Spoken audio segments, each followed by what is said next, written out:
Hey, this is Ken Casey from the Dropkick Murphys, and I love the Grandstanders!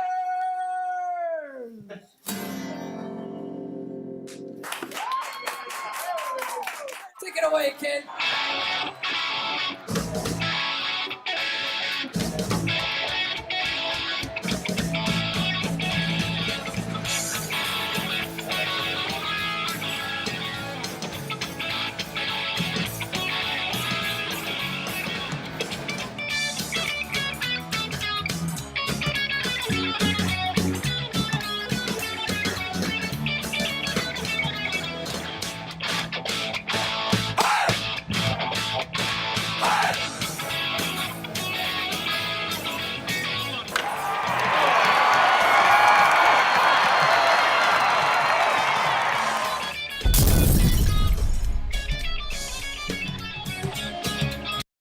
Welcome to a special edition of the Grandstanders Live. I'm your host, Scott Kerman, and I'm joined by my usual cohorts, Uncle Joe McLaughlin, and he's the barber to the stars, Hollywood Pete McGilvery. Well, we have a special guest sitting in the grandstand tonight. It's his third appearance on the show. It is my honor and pleasure to welcome to the show Governor Michael Dukakis. Thank you for being back. Oh, it's always great. A needed break from 33 final papers that I'm reading and grading. Oh, is that right? In tomorrow. So oh, all right. So people are waiting. Thanks for the break. And the beloved Red Sox are all alone in first place. Well, I'm not going to start with the Red Sox because, you know, of course, he's the first son of Brookline. It doesn't a conversation go by in Brookline in the last 5 years without talking politics and the turkeys. Now, what's your feeling about the turkeys? Because that has pretty much engulfed our great town right over the Well, there are two turkey stories, you know. Okay, all right, go ahead. Now, one has to do with the 27 carcasses that showed up on my front porch. Oh, all right, please share. But the other has to do with the fact that when I was governor, the New England turkey, the New England wild turkey, was an endangered species. It was introduced back when you were governor. That's and how well if it's you're done. bothered about all the turkeys around, Which they are, and what they leave on every part of the ground. and Yeah. I'm the guy to blame. Because we were the folks that brought the turkey back. Oh, is that Boy, right? are they back. Oh no, he's in so much There were trouble. only like about 20 turkeys they brought from the Midwest. They brought them back here, and they have just overwhelmed. It's unbelievable. No, they're isn't it? no longer an endangered species. No. And Governor, they're not paying rent, so at some point, you know, they've got to go. They've taken up They're everyone's showing up backyard. in my backyard. They do. All right, so they are. And we've got a little dog we've had for about a year. Cammy, right. A cockapoo. Mm-hmm. And she goes after anybody and everybody. But I'll tell you something. When the turkeys Smart. show up, she's very restrained. Oh, is that right? She does not go after those things. No. Do they go after her? Well, they look at her. But if she went after them, Right. they destroy her. So Yeah, right. All right, so send your letters, your cards, your emails to Here's Governor what they have Michael to watch. Dukakis. But if you buy a turkey and you eat it, the greatest thing about it is the carcass and the soup you make from it. Yeah, of And course. we had that crazy situation where I suggested that people that if they weren't going to use the carcass and make soup, they ought to drop it off at my front porch. And I was just Oh, is kidding. that what they did? Yeah. That was in the Globe, right? There was an Kitty, article in the yeah, Globe, right? Front page on Thanksgiving. And Kitty said, "Why did you do that?" I said, "Well, you know, I thought I'd have some fun." 27 carcasses later. Some guy mailed me one from the North Shore. Oh, did they ring the doorbell or did they just drop them No, off? they just dropped them. That's few a lot of few soup. them rang the doorbell. Oh, they did? Yeah, they wanted to take pictures.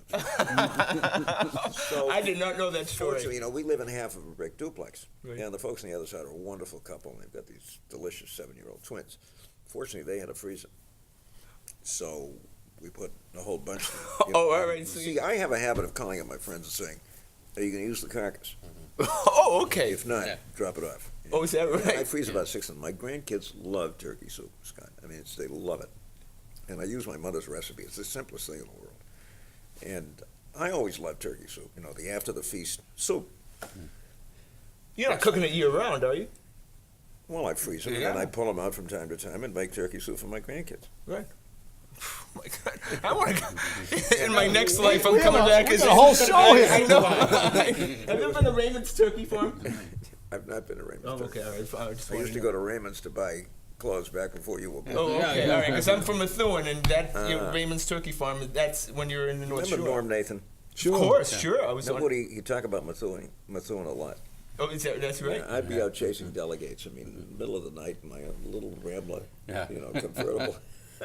And I'd be listening to Nathan. He was the only thing that kept me alive. And he was a wonderful guy. Oh, lovely guy. And he used to refer to Methuen as the honeymoon capital of New England. Why? Because it wasn't Lawrence? I don't know.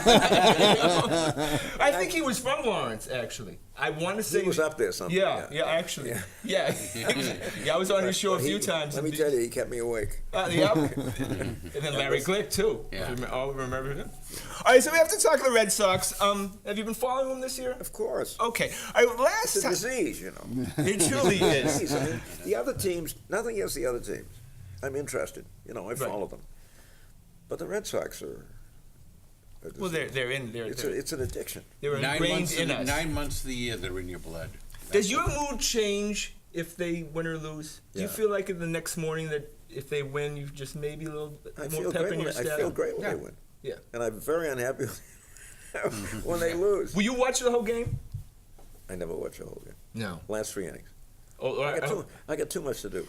yeah. So, so I check the score. Right. Then with about 2 or 3 innings to go, I turn it on. Because it's so long right now, right? It really is. No, I don't mind that. I mean, I go to the game, and I love being there. I mean, Oh, you go to the games. We were go to the talking games about that with last night. We were at yeah. Fenway. In fact, we have a dear friend who wants to take us Saturday night, so we're going. Kitty and I, we're going to go to the game. But in terms of sitting in front of a television set and watching it, I mean, with all the stuff I get to do, I don't know where people have the time to do all this Facebook stuff and so on and so forth. I mean, I can barely finish the Globe and the New York Times before I fall asleep. Right. I was busy today as I was when I was governor, for God's sake. And I love teaching and I work hard at it, but I'm doing a million things, but I do follow the Red Sox. Okay, so And last. my mood is affected by It is? how they You guys, are your mood's affected? No, because I know Tom Brady's coming on. a couple in a row these last couple Yeah. of nights felt like 9-2. Yeah. I mean, Yeah. they're out there, they're hitting this, that, and the other thing. But here's my question. Why are these guys getting hurt so much? Yeah, the pitchers especially. Yeah, what is going on here? I mean, I go back to, Warren Spahn and Johnny Sane and then Rain, so these guys could pitch every, third game, fourth game. I remember Warren Spahn pitched a complete 16-inning game and won. Now, he had a great motion, easy, he was a lefty, yeah. high kick. Right. Big wind-up. oh, the yeah, Classic old-fashioned wind-up. But Sane was a fireball with a wicked curve, and became a great pitching coach. Right. I mean, he had Yeah. some kind of, Oh, yeah, with the Dodgers. and he was kind of a cult-like figure with his pitchers.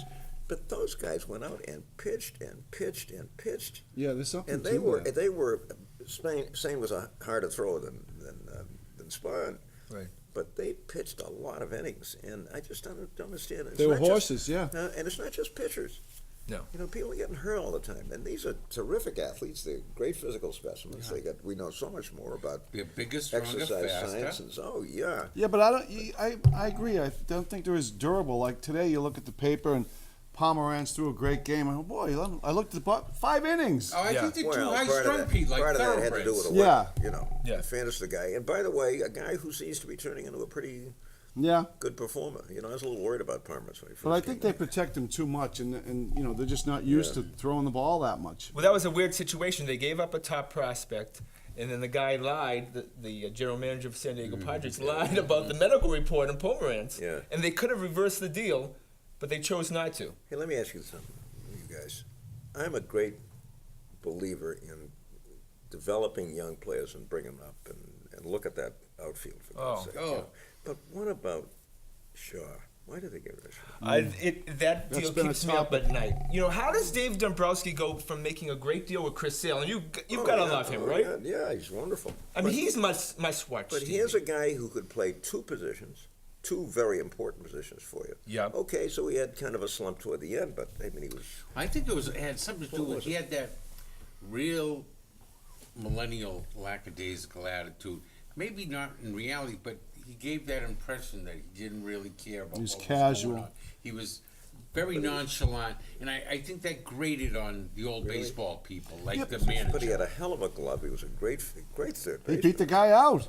He beat out Sandoval. And to Yeah. depend on Sandoval, who, I mean, he really is. washed up. He's a disgrace at this point because not even really physical ability, that he won't keep himself in shape for the money that he's making. I mean, doesn't that grate on you? Yeah, it does. And At here are these, 17 and million. look at that. I mean, look at the outfield. Look at the middle of the infield. I mean, like, you know, they're great players, and they're for the most part all developed by the Red Sox, Yeah, right?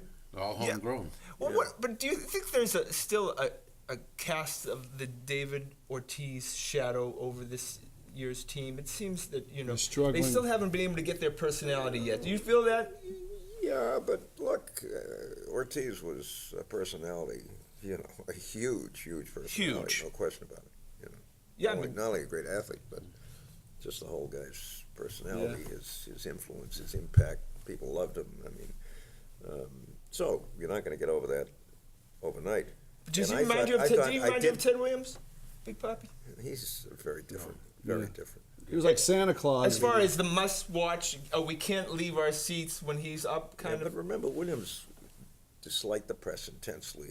He wouldn't. He was not a warm, friendly guy. This is a big bear that Oh, Yeah. embraces everybody, embraces the city, and has been great for the team, great for the city. I think in so many ways. Remember, this is a team that had a history of racism and a lot of other things, and to have a guy like this just To be be the the kind face of of your personality. franchise. Oh, yeah, it's just terrific. So maybe they're suffering a little bit from that, but I'm still bothered by this shot. the shot. And they gave up 3 other prospects in addition to this. Yeah, but at the time when that trade was made, we weren't that mad about it. No, because they were talking up this Thornburg guy, which is kind of bizarre. Now he's finally gone into surgery, whereas they for months are like, well, What's wrong with you? What's wrong Is with there him? anything wrong with you? And look, there's nothing wrong with a good trade. I mean, Sale obviously is an Oh, extraordinary boy. pitcher. I don't know what's happened to Price, but let's hope he gets back in the groove. okay, yeah. Tell me what's your feeling I of David? don't know. Is he wrong for this city and his personality? Hard to say. Look, this is not an easy city in which to play. Yeah. I mean, one of the extraordinary things about Ortiz is that he just came into this city, and who was he at the time? Yeah. Right? He had been cut And- by the Minnesota Twins. That's who he The was. mighty Minnesota Twins. Yeah, right. Yeah, and he just so dominated the scene in such an incredible way, in a wonderful way in many ways, you know. But I still like these homegrown kids. They have a kind of loyalty to the city, a loyalty to the team, and look at them. Yeah, I mean, that's the best outfield in baseball, absolutely. right? And then keep coming. Bogarts and Pedroia, homegrown. Vasquez behind the plate, homegrown. Only first and third. And well, if we got Sam Travis at first, he's homegrown. It's just that black hole of Calcutta of third base where we've had, Yeah. I think, 9 different people who played it this year. And Shaw I thought he was a terrific third He baseman. was. He's a good player. And, Yeah. and except for Yeah. that last couple of months, he was a hell of a hitter. And a guy who I think would have grown into the position, without a doubt. I mean, there's something about these young kids who come up and become part of the Red Sox, part of the city, don't you think? Oh, they're much more readily accepted than. Not only that, But isn't I it mean, fun to watch them come up and follow their progress from the beginning, I right? just love that dance at the end of the. You know, and these are 3. Look at them. I mean, they're all in their 20s. They're all, you know. They're mid- Riceland and mid-20s. Evans. Huh? You are watching. You are watching the end of the game. No. And I think it's just terrific. And there's kind of a joy to what they do and this Yeah. kind of thing. And Shaw struck me as being exactly that same kind of guy. So I don't know. Yeah, it's all right. So as David Price, they say he has big ears. He basically hears everything. You know? Rabbit ears. Rabbit ears. When you were, you've been a public figure most of your whole life. How do you stop from having rabbit ears? How do you stop hearing all that noise? Because He seems to hear only the criticism. He doesn't hear anything how did you do it? else. How did you Look, separate that? You've just got to understand that people are going to be critics. I never listened to talk shows. Never when I was governor. I mean, what's the point of listening to these folks? You know, they're the same kind of people.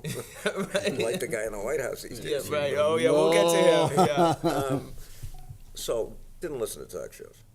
But if I was criticized by somebody who I respected, whether it was a reporter or whatever, or my folks, I'd say, look, if it's this guy, you listen and read it and take it seriously, because those folks know this business, and if they're critical of us, then we're doing something wrong. Right. So I think you've got to distinguish between critics and critics.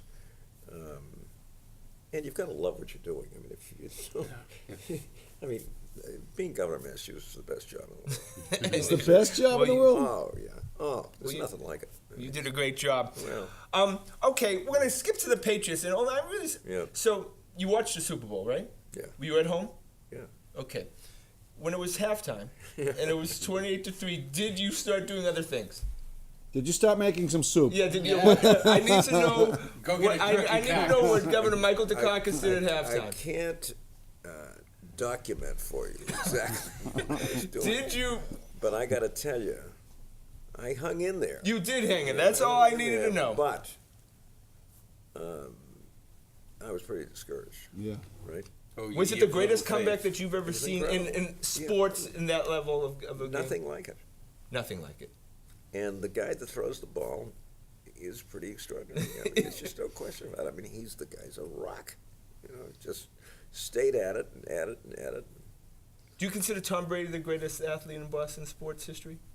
Oh, we've had some great, how can you distinguish between this one and that one? I mean, we've had some great ones, but We just talked about Ortiz. he certainly, yeah. Ted but, Williams. Yeah, I mean, Yeah. I think, geez, it's hard to say who's my favorite. I mean, there are so many that have come along, who were Tommy Holmes for the Braves. You guys are too young to remember Tommy Holmes. Played Second right baseman? field. Right field. Oh, right field, okay. Right field, yeah. How was Braves Field? Was that a dump? No, it wasn't a dump. No. And it was designed along the same lines as Fenway. Except right field was forever Out out there. Yeah. And you could walk in the third inning for nothing. Oh, is that right? Oh, yeah. The not-whole gang, right? You Oh, that was a walked in. nickel. Yeah. You just walked in. Oh, yeah, right. Third or fourth inning, I mean, it was free. And they really won. I mean, they won the pennant in 48, but, that was. How did they draw? Did they sell out in those I times? think they probably did pretty well that year. They had to leave town for But a they left reason. town, yeah, they just weren't. So and- you'd and walk I was- over and to I the was- games, right? Oh, yeah, and I was always for the underdog. The Yeah. Red Sox had all the money and this and that and so on and so forth. And so on. Here were the Braves kind of scratching away. How much fun that must have been to have two teams in Boston, right? It was something, yeah. I want to switch channels. Do you remember when Paul Pender was fighting Yes. for the titles? Yeah. That must have been great. He was in high school a few years ahead of me. That must have been a great time to be in Brookline. It was, and I loved his girlfriend who became his wife, Rosie. Rose, yeah. Oh yeah, she's a gem, and Kitty loved her. She became the secretary to the principal of the high school, and she was just wonderful. Is wonderful. Yeah. But those were the days when we had some interesting. Yeah, Jack Yeah, Carrane was playing back then, I Jackie was think. playing. I mean, interesting folks coming out of Brookline in those years, and Pender was one of them. But it's such a brutal sport. I mean, it's just here we are worried about concussions and all this kind of stuff, and here's a sport where It's a daily thing. you intend, you deliberately intend to inflict the most serious concussion you can Yeah, right. on the guy. I mean, it's just it's really just. But he was an interesting guy, and came back, worked in the corrections department for a while, the state corrections department, and was a very good guy. But we know what happened to him. Yeah. So I don't know if you watched. Do you know this 30 in the ESPN, the 30 and 30 special, the 5 hours on the Celtics, Lakers. It's very this recent. It's just wonderful just- documentary. Just Yeah. premiered a couple of weeks ago. And I was thinking about you because obviously you were governor during the Larry Bird, Magic Johnson era. How much did you participate? Did you go to the games at those times? And And tell us remember, about how exciting that was. I was a varsity basketball player for Brookline High School. Right, of course. I would not forget And that. what we called a back guard. Two of us would bring the ball up. There wasn't a point guard. You had two guys in the back bringing the ball up. Okay, so you guys were just passing back and forth? Yeah. Okay. Yeah, and then kind of setting it up and stuff. So I played the game and Could you shoot? I mean, were you a good shot? so. Not a great shot. The set shot. A darn good defender. Yeah. They used to put me on the smaller best scorer, and my job was to hold the guy down. Oh, yeah? Yeah. And Johnny Grinnell was our coach, who was a wonderful guy. Actually coached at Northeastern, and was a legendary Tufts athlete, and subsequently became Kitty's homeroom teacher. Was that right? Yeah. And when he found out that we were going together, he just he loved it, and he loved her, and was a wonderful coach and mentor and stuff. And I'll tell you, when I got the nomination in Atlanta, Johnny Grinnell was sitting next to my mother Oh, is that in the right? family box because some of his former Brookline High School players had chipped in to send him down to Atlanta so he could watch me nominated. Very Yeah, special. He was terrific, and loved the fact that Kitty and I were together, and just a great guy. A great All right, so we have to talk politics with Governor Michael Takais. When we last had you here, This was a sports. What did- Barack Obama was. What did we say? Barack Obama was the Was president of the president. United States, Yeah. but we said that we were worried about Yeah. Hillary and her negatives, Yeah. not Yeah. Trump's positive. Yeah. How shocked were you that night of election night? I was pretty shocked. Yeah. On the other hand, I can tell you this. It was worse think- than the Red Sox losing. I thought the race was over until Comey did that, whatever he did with 11 days to go. Reopened the whole I mean, it email was really, thing. and in fact, I think the Trump people had basically conceded. Yeah. You know. Oh, yeah. And then, I mean, she was up by about 10 points, and this, that. They and were the other. calling it rigged. It was Yeah, all that stuff. phony Right, baloney, yeah. yeah. And why Comey did that is beyond me. I just for the life of me do not understand. I don't understand why he had that press conference in July to say, well, we find no basis for prosecution, but it was sloppy. All campaigns are sloppy. Is he kidding? I mean, Right. campaigns by their very nature are sloppy. But what was the point of that? Okay, so that goes away, and with 11 days to go, he has this rather bizarre press conference in which he says, we are now back investigating what turned out to be documents and emails they already had. Yeah. I mean, didn't even know what he had. He didn't tell us they're investigating Trump, which they were. And he shouldn't have. No. But, the job of the FBI director is to keep his mouth shut and do the job, and then, and only when there is a basis for proceeding criminally, do you talk. I mean, Then I he just goes to think- the Attorney General and has him do his Do you job. think he had a sense that he could alter the election by doing that? No, I don't think he did it deliberately. I don't think the guy was political in this. He was under enormous pressure from some key Republican members of Congress who kept insisting that he should talk about this Yeah. latest batch of Yes, documents, yes. which turned out to be nothing. Yeah, In a point of fact, most of them he already had. yeah. But why? And the Justice Department, has some guidelines about what you do and what you don't do in the middle of a campaign.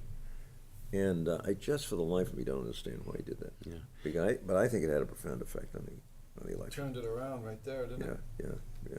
All right, so I have friends that I ask when I get on the phone with them, and I ask them the same question every time.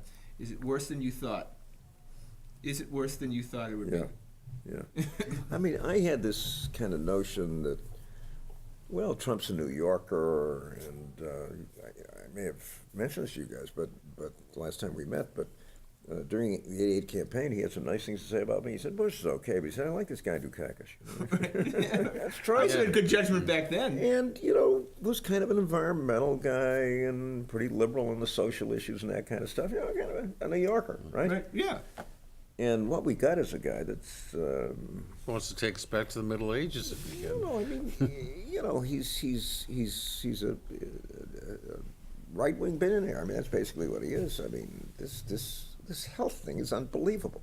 You're going to take health care away from over 20 million people so you can cut taxes for the rich. I've never seen anything like this. Yeah. I mean, if I were running against an Yeah. incumbent Republican congressman who voted for that bill, I'd have a field day. I mean, you want to take health insurance away from over 20 million people so you can give the wealthy another tax cut.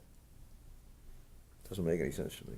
So you discussed the grassroots campaign and how Right, important it right, was, yeah, right? Each yeah. district, you have Yeah, to go yeah, there. yeah. Did Hillary do enough of the grassroots that you suggested? No.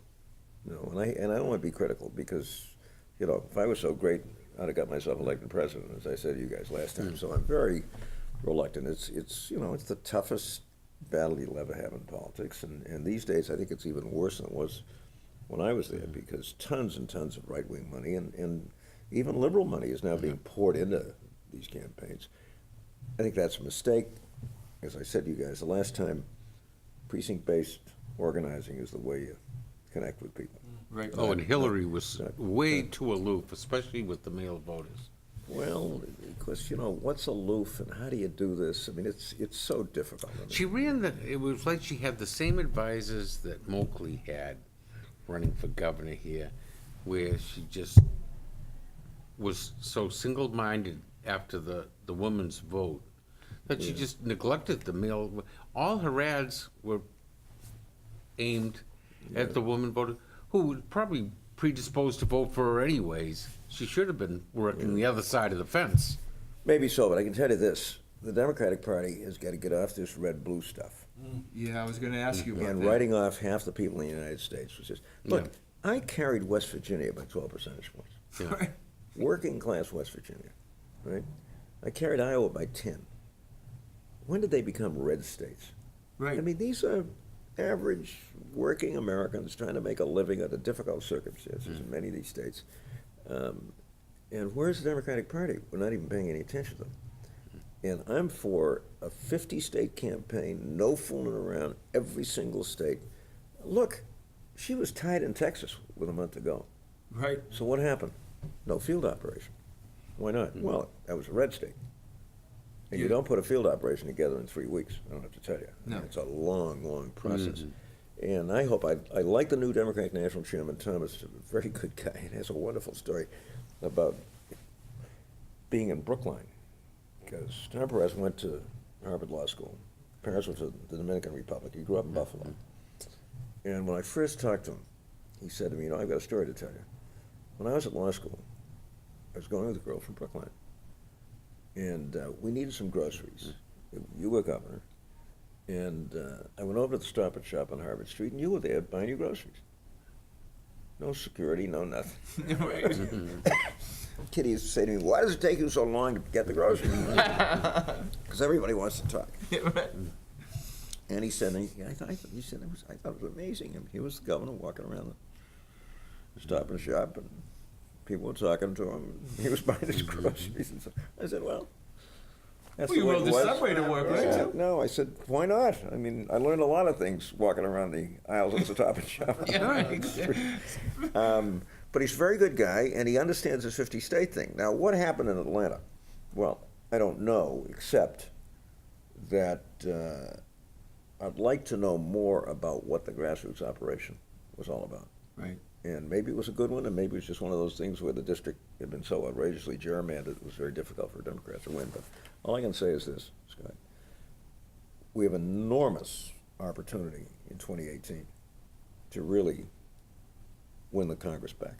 I like your idea of just taking their health care vote and playing it against But- them. But are you fearful that if we don't take back the Congress in 2018, that Trump could actually win in 2020? Oh, who knows? I mean, by that time, who knows what he's doing, where he's going, what's going to happen to him. I mean, this is a kind of a walking personality disorder, And He could be a ticking time bomb in some ways. And I'm very concerned about his foreign policy stuff. I mean, I think domestically, look at what's happened on the health care bill.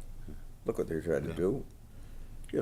It's still there, but you're going to take health care away from 24 million people. And by the way, it's more than that, because one of the things, and nobody talks about this, one of the things that the Affordable Care Act did was to expand the community health centers. Now, community health centers is one of the best things we've ever done in this country. Absolutely. We have hundreds and hundreds and hundreds of them who provide health care to anybody who walks in the door. And Boston alone has 26 or 27 of these things. One of them is right across the street from Northeastern. Right. Brand new, was built with stimulus money during the early years of Obama. You walk into that place, there's not a finer healthcare facility anywhere. And they do incredible work over there. And there are, in fact, it's kind of a bipartisan thing. George W. Bush wanted a community health center in every single county in America. And they take anybody who walks in the door and provide excellent health care.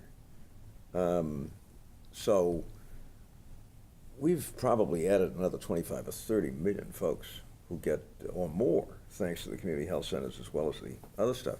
Right.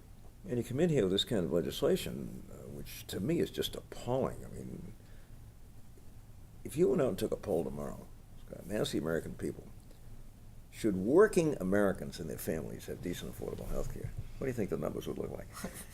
90% yes. 93%. Yeah. And 80 to 85% of the uninsured people in this country, something that I'm sorry to say my party has not emphasized, are working, are members of working families. They're not loafing. They're not sitting around. They're not on welfare. If you're on welfare, you get Medicaid. Right. These are working Americans. No health insurance. Right.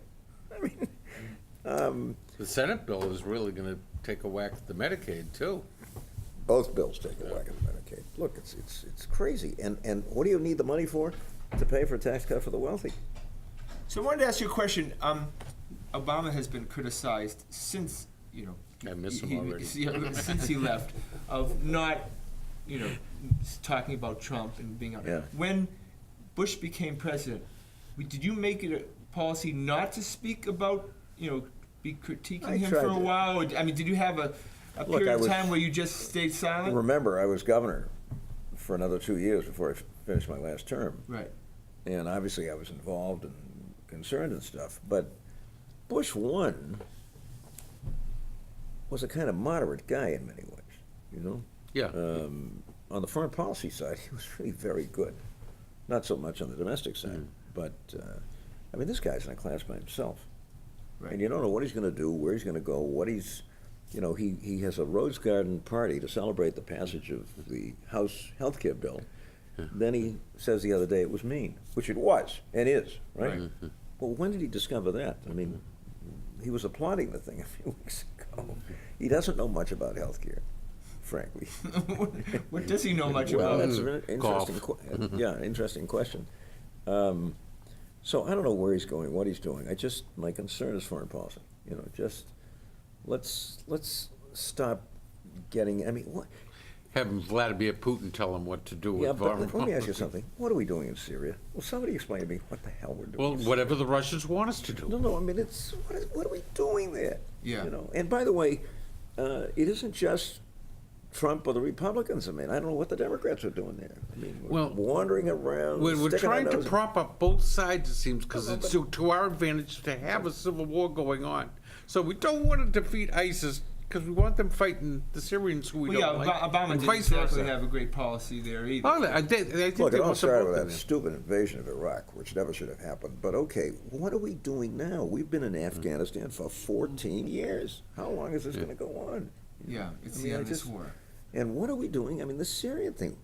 And the sad thing is, and nobody remembers this, but 6, 7 years ago, when the Syrian thing was just heating up, Ban Ki-moon, who was the Secretary General of the UN, seeing that it was about to happen, asked Kofi Annan, the former Secretary General, to come out of retirement and become the UN Syrian mediator.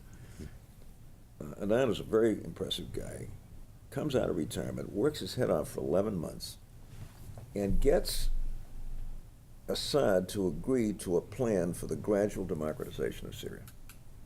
And in order to get it going, he announces that there's going to be a conference in Istanbul with 16 countries, including Assad, to begin this process, okay? One of the countries he invites to be there is Iran, without whom you cannot have a settlement in Syria. Right. The president, in this case it was Barack Obama, and Hillary Clinton, say, well, if Iran is going to be there, we're not going. And we blow up the conference. Right. Annan quits to discuss 2 days later. He had worked his head out for 11 months to put this together. And now... One of the major players, the U.S., is and what backing do up. we, yeah, and what do we got now? A colossal mess. We don't know what we're doing, where we're going. And this has been going on now for a long period of time. I don't understand this stuff. But I am concerned, obviously, about Trump because... But what do you compare this to as far as the history of the country in your lifetime? What Nothing. Nothing. No. I mean, the Nixon. No. Well, it doesn't maybe. feel like that. How about the arms sale to Saudi Arabia recently? That goes back to like How the about Iraq going War. there and praising them while the Iranians have the closest thing to a democratic election No. we've had in the Middle East, and the right guy gets elected by No. the Iranian people, and Trump says they're the enemy. So it doesn't feel. It doesn't. It feels even worse than the Nixon administration and the whole. That whole, Yeah. as far as what Watergate hung mean, over the country and Yeah. people's lack Yeah, it of. does. You know, Nixon was remarkably, I mean, in current terms, Nixon was remarkably progressive. Oh, yeah. Nixon proposed a universal health care bill, which actually would have been terrific. And if Ted Kennedy were here today, he'd tell you the worst political mistake he ever made was in not joining Nixon right away to get that bill done. Nixon had the financial controls on the money, the very socialistic attitude. Nixon goes to China. There were a lot of progressive Did you ever meet things. Nixon? The first time I met Nixon, I was in the Washington semester program at American University. Oh, that's my His school. alma mater. That's my alma mater. My senior year at Swarthmore, I went down for the first semester. In fact, they just asked me to give them a little statement, and I told them it was one of the best things I ever did. Had a lot to do with my going to politics. Yeah, that was a big program. That's a big program for It was AU. the fall of '54. McCarthy was in the process of being censured. Okay. It was a hell of a time to be in Washington. Yeah, it was. And in fact, a bunch of us from the Washington semester program went to this pro-McCarthy rally at Constitution Hall, which was the closest thing to a fascist rally. And we were in the gallery the night that he was censured. Is that right?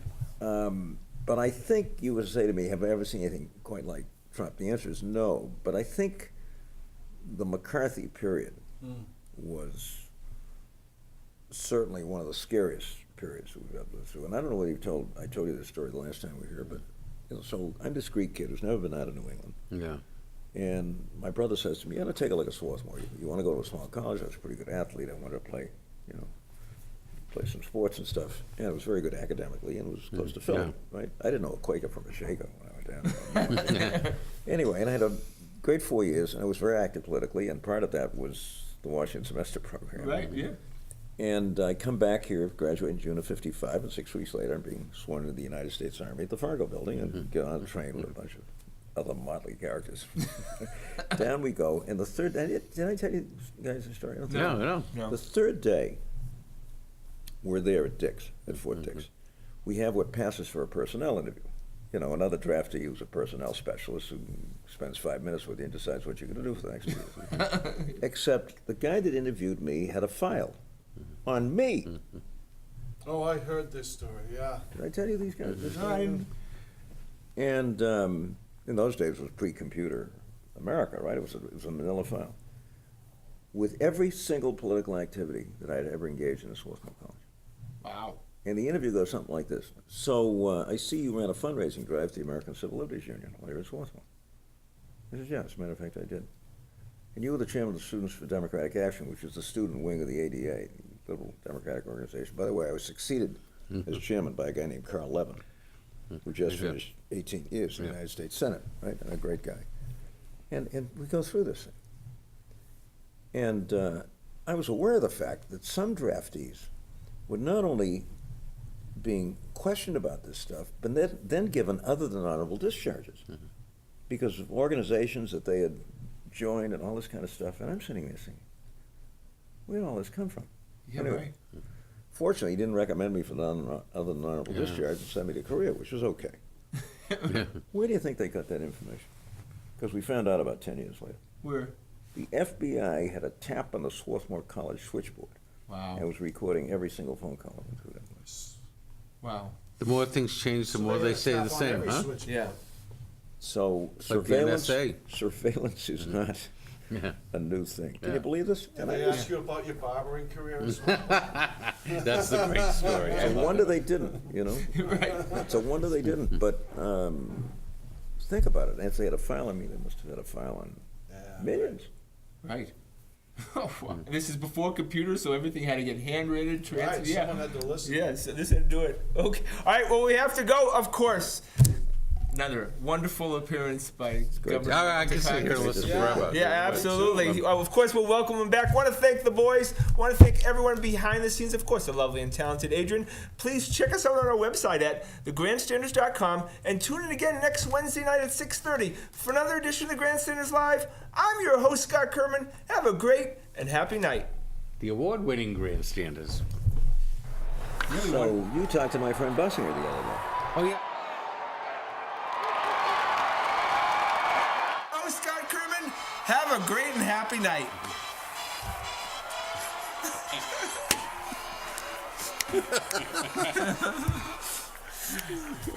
The elephants are in town.